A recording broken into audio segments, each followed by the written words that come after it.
Assalamualaikum warahmatullahi wabarakatuh.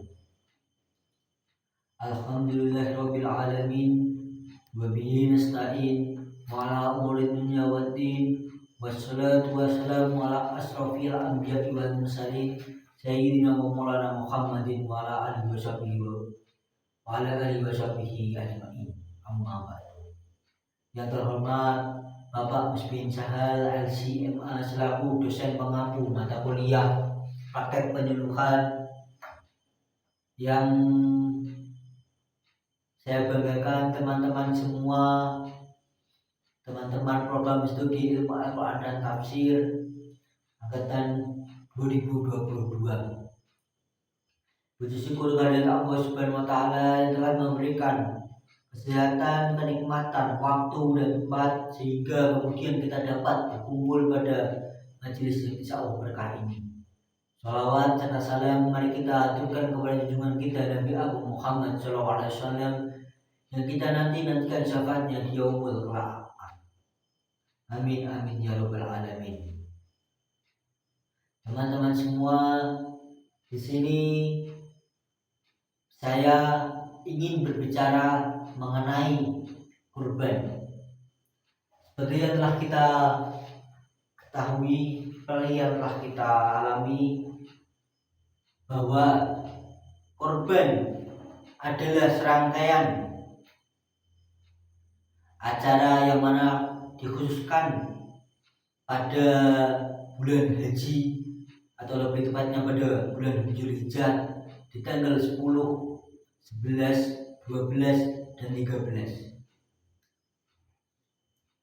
Kurban sendiri di kalangan masyarakat Islam pada umumnya diartikan sebagai menyembelih binatang kurban setelah melaksanakan sholat Idul Adha.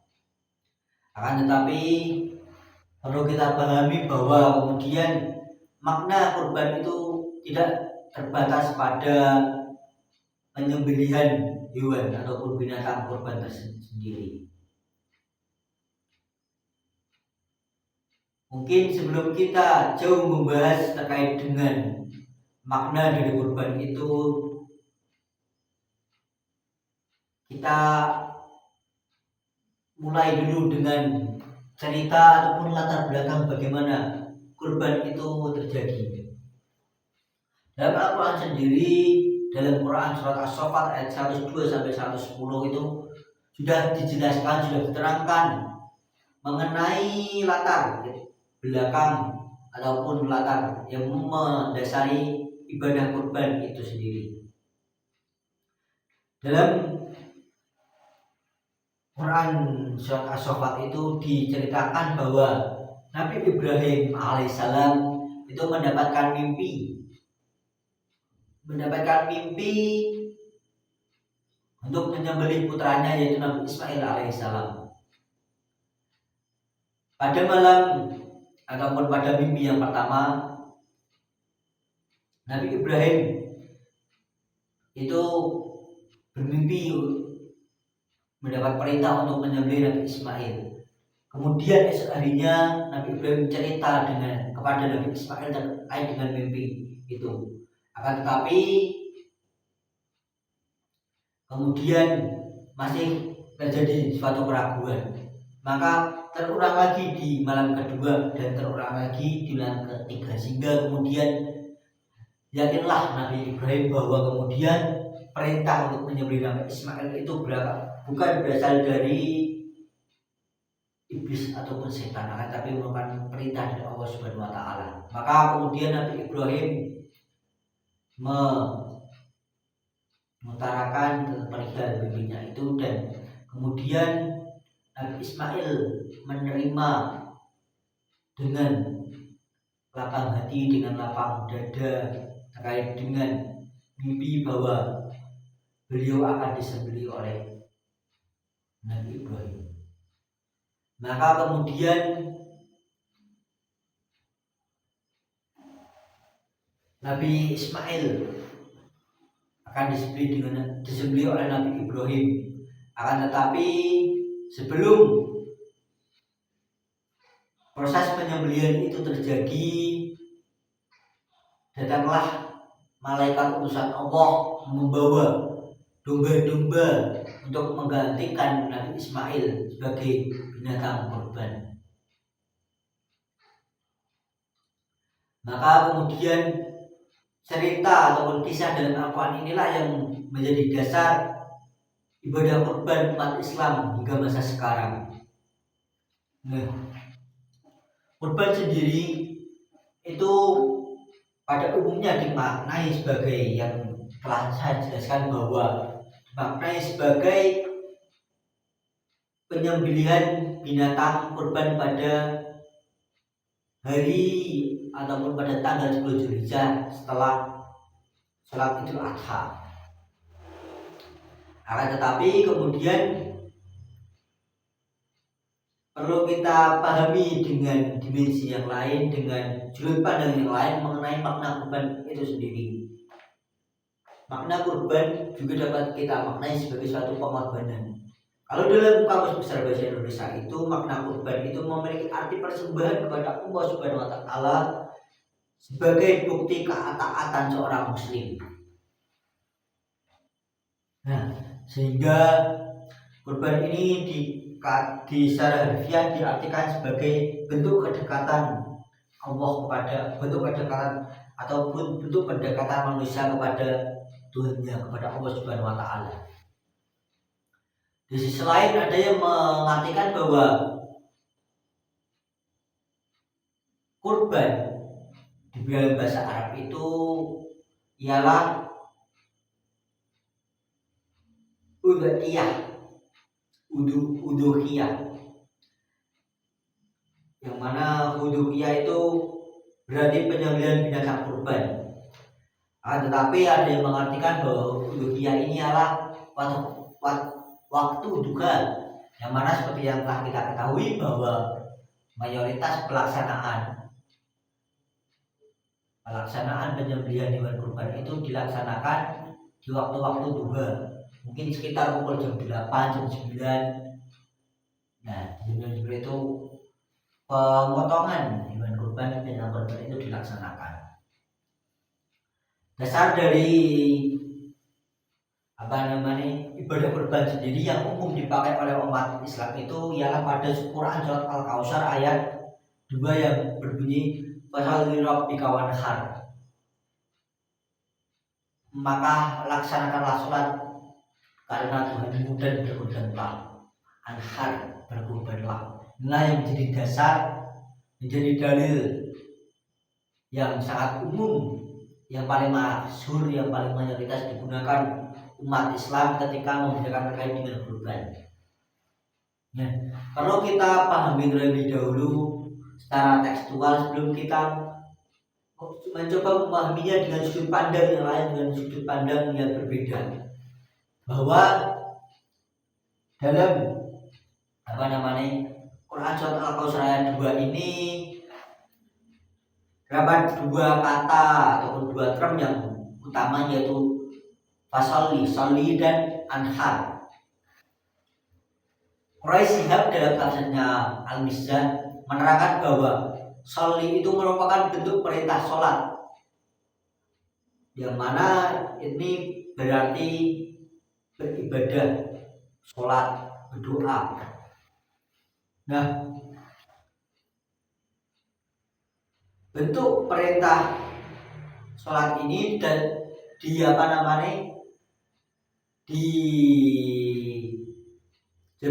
untuk perintah sholat 5 waktu. Akan tetapi ada beberapa riwayat yang mengatakan bahwa sholat yang dimaksud dalam fasholli lirabbika ini ialah sholat Idul Adha, yang mana kemudian fasholli, sholat Idul Adha, sholat Idul Adha lirabbika, karena Tuhanmu, wanhar, dan kemudian berkurbanlah, sehingga terjadi suatu kesinambungan antara perintah sholat ini, perintah fasholli dengan anhar, perintah berkurban itu. Tapi kemudian ada Quraisy itu memaknai sholli ini dengan ibadah secara menyeluruh, ibadah secara umum. karena perintah sholat dalam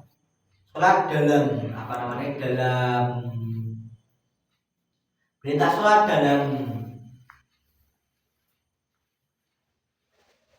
sholat dalam kata ini itu berbeda ataupun tidak umum dalam Al-Quran, yang mana mayoritas dalam Al-Quran itu perintah sholat itu pasti didahului dengan akim, sehingga kemudian menurut Quraisyhab sholli di sini dapat dimaknai sebagai beribadah secara menyeluruh, beribadah secara umum. Kemudian terkait dengan kata inhar, yang mana ini berasal dari inhar, itu bentuk perintah dari nakhara yang berarti dada, sehingga kemudian inhar ini dimaknai sebagai dada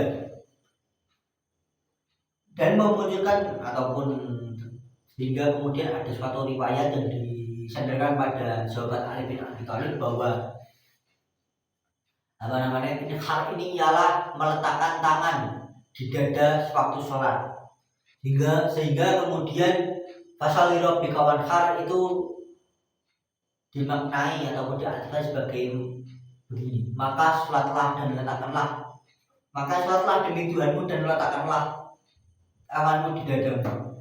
Namun mayoritas ulama memaknai kata inhar ini sendiri sebagai kurban, sehingga kemudian apa yang dimaknai kurban seperti yang telah dijelaskan tadi masuk dalam ayat ini, yang kemudian ayat inilah yang menjadi pedoman ataupun dalil utama dalam ibadah kurban. Nah, kembali lagi dalam pandangan Quraisyhab itu bahwa kemudian inhar ini, kurban ini itu tidak harus dilaksanakan pasca sholat Idul Adha, karena Quraisyhab sendiri dalam mengartikan kata fasolli itu dimaknai sebagai suatu ibadah, bukan sebagai suatu sholat, terlebih pada sholat Idul Adha, sehingga kemudian runtutan dari ayat itu tidak mewajibkan adanya ibadah kurban itu pasca terlaksana sholat Idul Adha, sehingga kemudian sholat Idul Adha itu dapat kita kurban itu dapat kita lakukan kapanpun dan dimanapun, tidak dikhususkan pada pasca ataupun setelah sholat Idul Adha. Nah, ketika kita kemudian memaknai kurban ini dengan masalah kontekstual, maka kita tidak bisa melepaskan kurban ini dengan keadilan sosial ekonomi, karena jelas sekali bahwa dalam ritual ibadah kurban sendiri itu yang umumnya dipahami masyarakat kan, kemudian daging kurban itu dipotong, disembelih, kemudian dibagikan kepada seluruh umat Islam, sehingga kemudian seluruh umat Islam itu dapat merasakan daging kurban itu, dapat merasakan bersama-sama akan nikmatnya suatu daging. Tentu ini terjadi yang namanya keadilan sosial ekonomi. Hal inilah yang bagi Hasan Hanafi itu, bahwa kurban itu pada esensinya ialah suatu ibadah yang bersifat sosial kemanusiaan, bukan individualistik ataupun hanya ibadah kepada Allah Subhanahu wa Ta'ala. Kurban itu pada esensinya menurut Hasan Hanafi ialah ibadah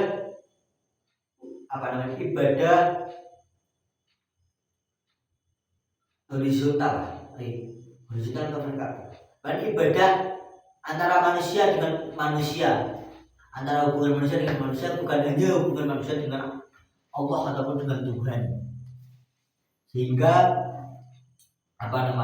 keadilan sosial ekonomi yang kita pahami, kan? Bahwa kemudian keadilan sosial ekonomi itu perlu kita perjuangkan dengan melihat esensi dari kurban itu sendiri, sehingga kemudian tidak hanya terpaku ataupun